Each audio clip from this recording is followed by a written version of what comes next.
DGISPR की press conference की पूरी हिमायत करता हूं। वो हमें किसी से लड़ने का नहीं कह रहे, सिर्फ ये कह रहे हैं कि हमारे खिलाफ प्रोपेगेंडा किया जा रहा है, इसमें हमारा साथ दें।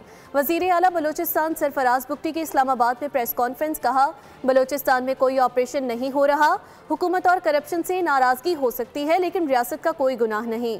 30 साल से झूठ का प्रचार करके पाकिस्तान को तोड़ने की बातें की जा रही हैं। सरेंडर करके कौमी धारे में आने वालों को खुले दिल से वेलकम किया जाना चाहिए। कहा, जिस फील्ड मार्शल ने कई गुना बड़े दुश्मन को शिकस्त दी, उसके खिलाफ बयानिया बनाया गया जो अफसोसनाक और काबिल मुजम्मत है। वज़ीर आला खैबर पख्तूनख्वा को मशवरा है कि सूबे के शहरियों की जिंदगी बेहतर बनाने पर तवज्जो देनी चाहिए।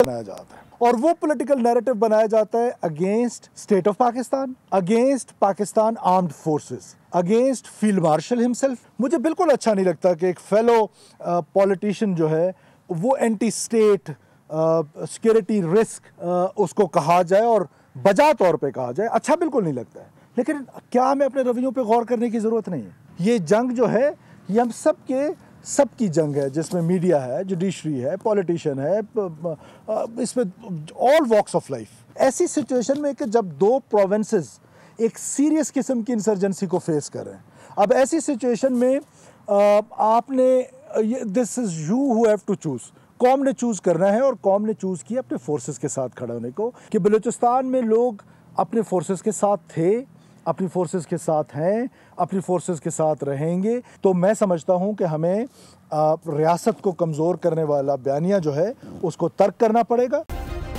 सब्सक्राइब करें और बेल दबाएं ताकि कोई खबर रह न जाए।